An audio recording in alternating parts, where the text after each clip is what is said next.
မင်္ဂလာနေ့ခင်ပါရှင်မြစီမောက်တဲ့ video စီစဉ်စတင်ပါပြီမြစီမောက်တဲ့ video စီစဉ်ကိုဝါရှင် DC မြို့တော်ကနေရိုက်ကူးတင်ဆက်ပေးနေတာပါအမေရိကန်ပြည်အောင်စုမှာ COVID-19 ရောဂါကူးစက်မှုအရေးပေါ်အခြေအနေတွေကြောင့်မြစီမောက်တဲ့ video ရုပ်သံစီစဉ်ကိုယာယီပုံစံပြောင်းပြီးထုတ်လွှင့်ပေးနေတာဖြစ်ပါတယ်ရှင်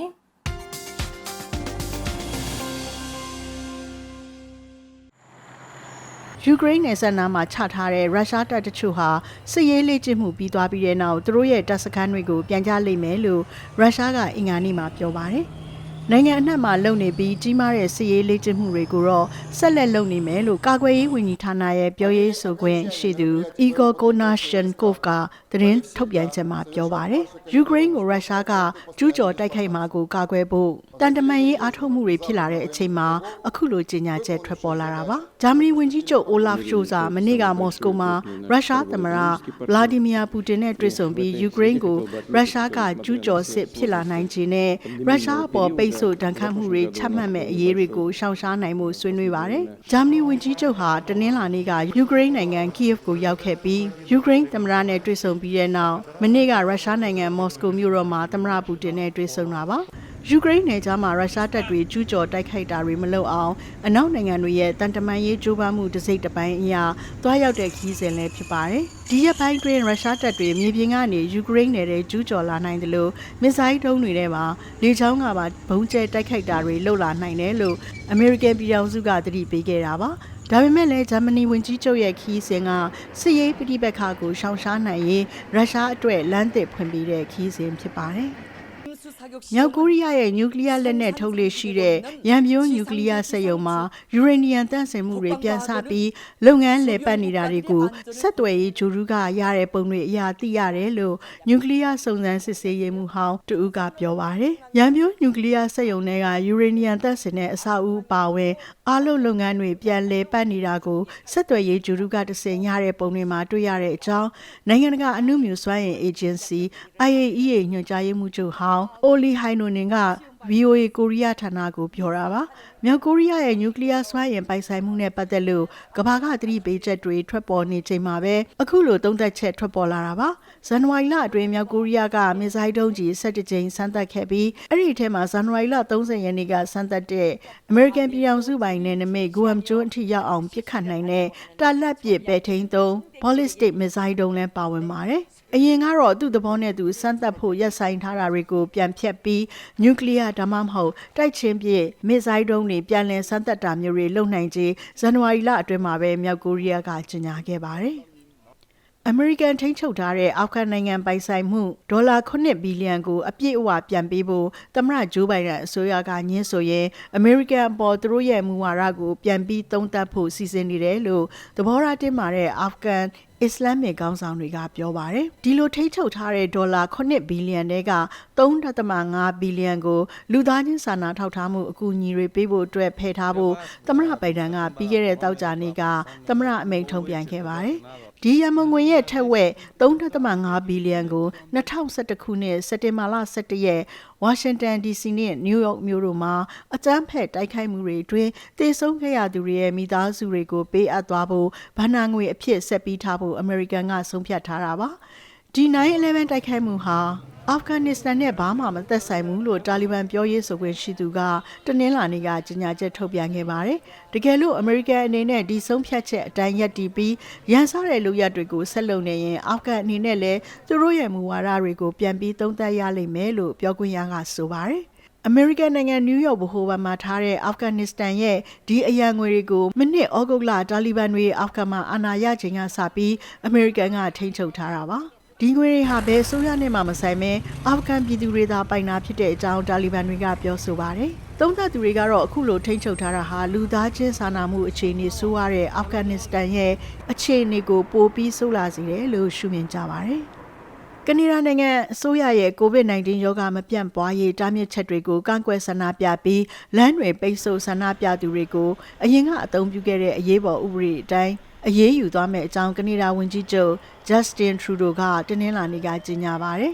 ။ The police will be given more tools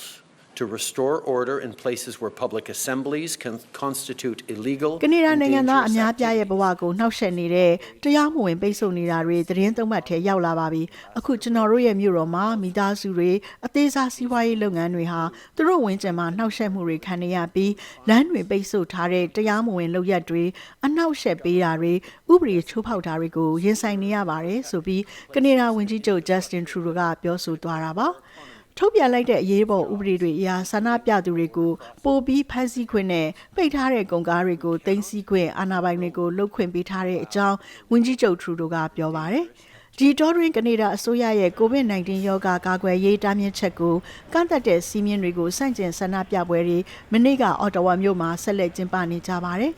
လွတ်မြောက်ရေးရင်နှန်းလိုနာမည်ပေးထားတဲ့ဆန္ဒပြသူတွေနဲ့ကုန်ကားတွေကြောင့်နေဆက်ဖြတ်တန်းသွားလာမှုတွေပိတ်ခဲ့ပြီးမြို့တော်နေရာတချို့မှာလုပ်ငန်းတွေရပ်ဆိုင်းသွားပါတယ်။တနင်္ဂနွေနေ့ကတော့ကနေဒါနယ်စပ်ဝင်ဆာမြို့နဲ့အမေရိကန်နိုင်ငံဒေထရက်ကိုဖြတ်တန်းတဲ့တရားပေါ်ကကုန်ကားတွေကိုဖယ်ရှားပြီးလူတချို့ကိုဖမ်းဆီးလိုက်တဲ့အကြောင်းကနေဒါအရာရှိတွေကကြေညာခဲ့ပါတယ်ရှင်။ကျမညိုညိုလွင်ပါ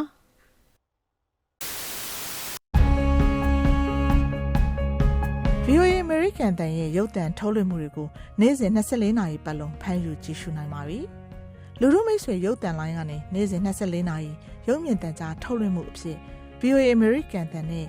RFA လွတ်လပ်တဲ့အာရှအသံမြန်မာဘာသာအစီအစဉ်တွေကို American ပြည်အောင်စု Washington မြို့တော်ကနေအချိန်ပြည့်ထုတ်လွှင့်တင်ဆက်ပေးနေတာပါ။မြန်မာနိုင်ငံရဲ့နောက်ဆုံးရသတင်းတွေအပြင်အာရှဒေသနဲ့ကမ္ဘာတစ်လွှားကအချိန်နဲ့မျှဖြစ်ထွန်းမှုသတင်းမှန်တွေအပတ်စဉ်ကဏ္ဍတွေနဲ့နိုင်ငံရေးစကားဝိုင်းအစီအစဉ်တွေ့ဆုံမေးမြန်းခန်းတို့ကိုကြည့်ရှုကြရမှာပါလူရုမိတ်ဆွေရုပ်သံလိုင်းကိုဖမ်းယူကြည့်ရှုခြင်းနဲ့ဆိုရင် YouTube 70B Asia Bing ဂျိုတို့ Channel 101ဒါမှမဟုတ် Timecom 6ဂျိုတို့ Channel 123တို့ကနေဖမ်းယူကြည့်ရှုနိုင်ပါတယ်ဂျိုတို့ဖမ်းယူမှုအသေးစိတ်အချက်လက်ကို VOA မြန်မာပိုင်း Internet စာမျက်နှာနဲ့ VOA မြန်မာ Facebook စာမျက်နှာတို့မှာဖော်ပြထားပါတယ်ရှင်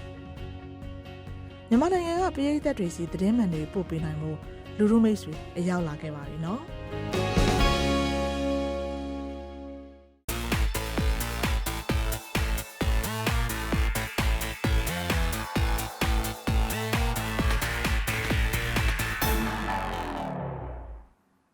မြကြီးမားတဲ့ဗီဒီယိုစင်တွေကိုဝါရှင် DC မြို့တော်ကနေရိုက်ကူးတင်ဆက်ပေးနေပါတယ်ခုတစ်ခါမှာတော့နိုင်ငံတကာသတင်းဆောင်မတစ်ပုဒ်ကိုဆက်ပြီးတော့တင်ပြပေးကြပါမယ်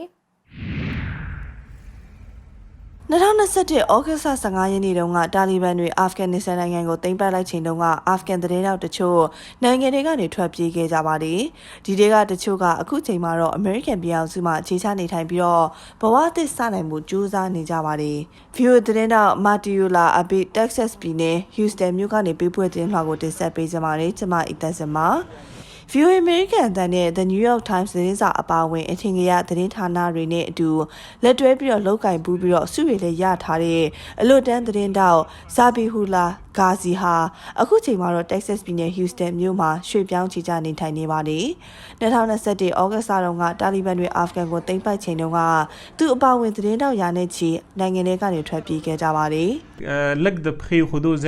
ဘေးကင်းလုံခြုံစွာနေနိုင်ပြီးအစာငတ်ပြီးမသေးဘူးဆိုရင်အ ਨੇ ဆုံးတော့အလုပ်အကိုင်ခွင့်လန်းရှိမယ်ဆိုရင်ကျွန်တော်ပြန်ကျင်ပါတယ်။ဘယ်သူမှတော့သူများနိုင်ငံမှာဒုက္ခသည်အဖြစ်တသက်လုံးမနေကြပါဘူးတာလီဘန်တွေအာဖဂန်ကိုသိမ်းချိန်ကစပြီးတော့သတင်းမီဒီယာလုပ်ငန်းအားလုံးရဲ့40%ပိတ်သိမ်းခံရပြီးတော့သတင်းတောက်အယောက်6400လောက်အလုပ်ပြုသွားတဲ့အကြောင်းနေကြီးမချသတင်းတောက်များအဖွဲ့ရဲ့ချက်လက်တွေမှာဖော်ပြထားပါတယ်အာဖဂန်နစ္စတန်အရှေ့ပိုင်းနန်ဂါဟာပြည်နယ်မြို့တော်ဂျလာလာဘတ်က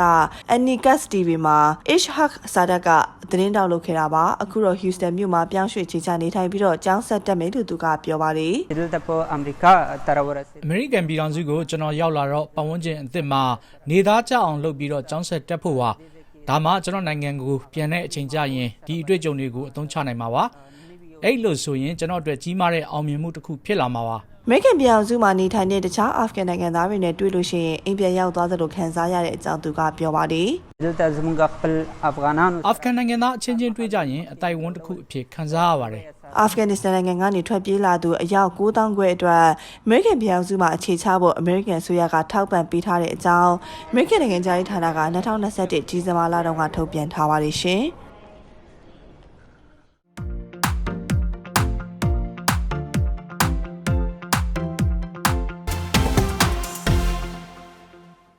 မြင်းကြီးမောက်တဲ့ VOE စီစဉ်ကိုတင်ဆက်ပေးနေပါတယ်ခုတစ်ခါမှာတော့ကမ္ဘာပေါ်မှာခေတ်စားနေရတွေထင်ပေါ်ကျော်ကြားသူတွေနဲ့နည်းပညာရှင်တွေရဲ့သတင်းတွေကိုတင်ဆက်ပေးစီပါတယ်။မဲသနာကျော်ကပြောပြပါလိမ့်မယ်ရှင်။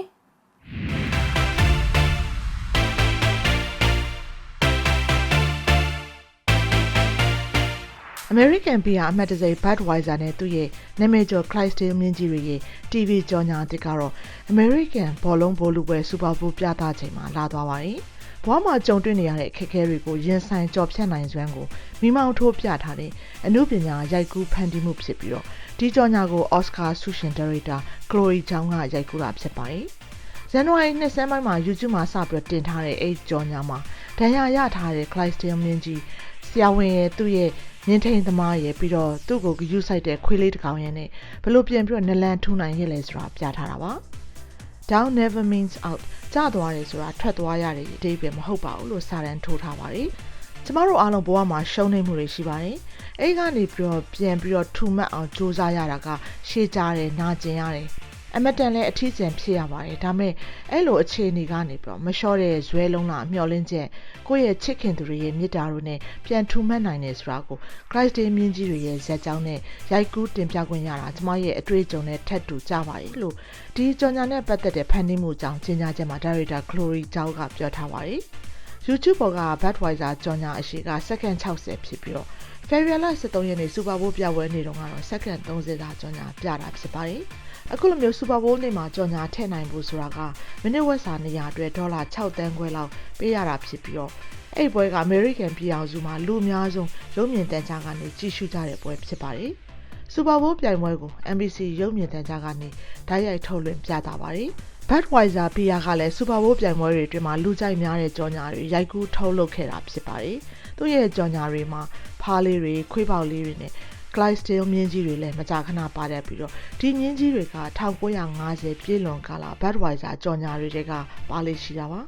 မနစ်ကတော့38နှစ်အတွင်းမှာပထမဆုံးအကြိမ်ဖြစ်နေ Budweiser က Super Bowl ပွဲထဲမှာ TV ကြော်ညာမထည့်ခဲ့ပဲနဲ့အဲ့ဒီအစား COVID-19 ကာကွယ်ဆေးအကြောင်းအသိပညာပေးမှုအစီအစဉ်တွေငွေကြေးလှူဒါန်းခဲ့ပါတယ်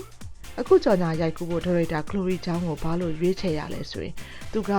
American အစစ်တဦးရဲ့တရုတ်ကိုတေချာပုံဖော်ပေးနိုင်ပြန်ရှိလို့ပါလို့ကုမ္ပဏီကပြောပါတယ်တရုတ်နိုင်ငံမှာမွေးဖွားတဲ့ Chloe Zhao ကအခုတော့ California ပြည်နယ်မှာနေထိုင်နေတာဖြစ်ပြီးတော့မနှစ်ကတော့ Nomadland ဆိုတဲ့ရုပ်ရှင်ဇာတ်ကားနဲ့ Oscar ဆုရခဲ့တာပါAmerica တိုက်ကိုဥရောပသားတွေစတဲ့အခြေချအခြေကုပ်ယူပြီးနောက်ပိုင်းနေမြေချက်ထွင်ခဲ့တဲ့ American ပြည်အောင်စုအခုအနောက်ချမ်းဒေသကောင်းမှနေထိုင်နေတဲ့သူတချို့အကြောင်းကိုအဲ့ဒီဇာတ်ကားမှာစမ်းရတဲ့ရိုက်ကူးပြထားတာဖြစ်ပါတယ်အဲ့ရုပ်ရှင်ဇာတ်ကားနဲ့သူကအကောင်းဆုံးဒါရိုက်တာဆုအကောင်းဆုံးရုပ်ရှင်ဇာတ်ကားဆုရရှိခဲ့ပါတယ်သူကအခု2021ခုနှစ်ကထွက်သွားတဲ့ Marvel လူဇာတ်ကားရုပ်ရှင်ဇာတ်ကား Eternals နဲ့2019ခုနှစ်ကထွက်တဲ့ The Rider ဇာတ်ကားတွေရဲ့ဒါရိုက်တာလည်းဖြစ်ပါတယ်သူကနေတူတူကမြင်ကွင်းတွေရဲ့အလားတရားအမေရိကရဲ့တကယ်မြင်ကွင်းအစ်ကိုပေါ်လွင်အောင်လို့ဖန်တီးနိုင်စွမ်းရှိတယ်လို့ Budweiser ရဲ့ဒုဥက္ကဋ္ဌ Daniel Blake ကပြောပါတယ်ရှင်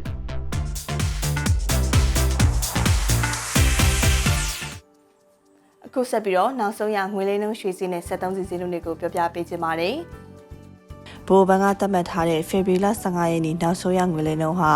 အမေရိကန်ဒေါ်လာကိုမြန်မာကျပ်ငွေ1988ကျပ်ဖြစ်ပါတယ်။ရန်ကုန်မြို့ပြည်ပငွေလဲကောင်တာမှာတော့မနေ့ကညနေခင်းမှာဒေါ်လာကို1988ကျပ်ကနေ1980ကျပ်ထိဝယ်စည်းရှိခဲ့ပြီးတော့ရောင်းစည်းကဒေါ်လာကိုမြန်မာကျပ်ငွေ1985ကျပ်ကနေ1988ကျပ်ထိရှိခဲ့ပါတယ်။ရွှေဈေးကတော့အခောက်ရွှေတစ်ကျပ်သားကို19သိန်း8000ကျပ်ရှိပါလေ။